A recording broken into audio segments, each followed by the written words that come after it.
that he thought maybe could push them on, help them. Pape Sarr made his Premier League debut today. Okay. 20 years old. Brian Hill. Brian Hill was not the answer. No, and replaced by Kulusevski today and Oliver Skip. Top level.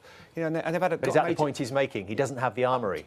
I think you never know what he's saying. He talks in a lot of riddles. There's a lot of messages when he talks. He's a top-class manager, but there is something when he's up against it. You can see some. He will say things in the media, will say things in the press.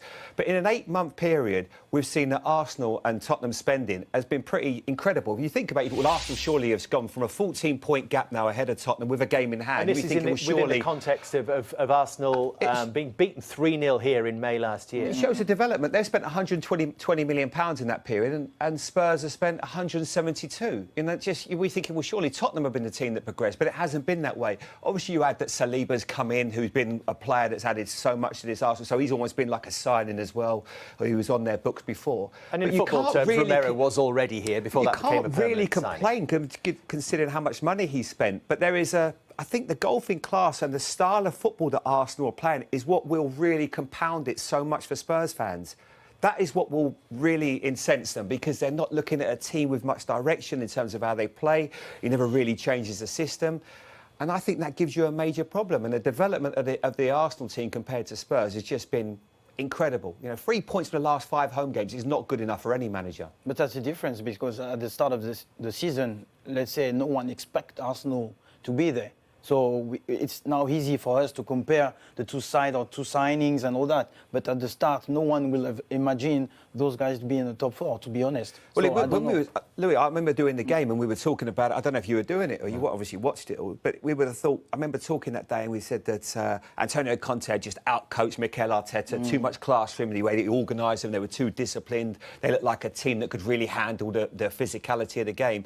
Roll on 8 months and you just see a complete change. Arsenal look like the complete team, and Spurs really at the moment are in a bit of disarray. But they still can get in the top 4 because they're they're in a good position still. You talk about the messages that he likes to put out in the press, and you heard this week Antonio Conte talking about the process at Arsenal, which started 3.5 years ago, referring to Mikel Arteta and what you were saying, Paul, about the patience he's been given to do this job. He says as well, if you want to accelerate that process, you sign experienced players who know how to win. He's talking about the likes of Casemiro, name-checked again at Manchester United, the impact he's made.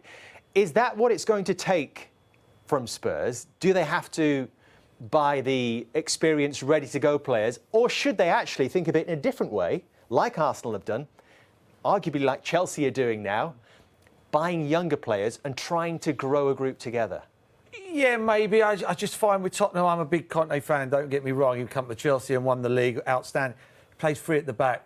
It's more, let's not lose the game before we win the game. So there's a problem with the system to start Yeah, for me, for the system, with the players and the personnel they got, I don't think the system's enough. You got one of the best centre forwards in the world, let alone the Premier League, and he's getting starved of service. I mean, it's terrible for a football player to have that much class and not get hardly. He's working on scraps. It's a miracle he's got 15 goals. Yes, that's how good he is. That's how good he is. You know, for me, they've got to try and change it up now. I know he plays 3 at the back, but we've got to change that now and go, right, let's play 4 at the back, play 4-3-3, play like... Arsenal go out to win football matches. Tottenham go out not to lose football matches. And that's why it's a 17-point difference, or 14. That's not maybe the system. That's more about the approach, as I said, like the attitude of the players, believing that they can push themselves forward a bit more. It's more about that, the position. That's the they got 3 centre halves, 2 holding midfield players. They can sweep. They can swap. I mean, one can bombard forward,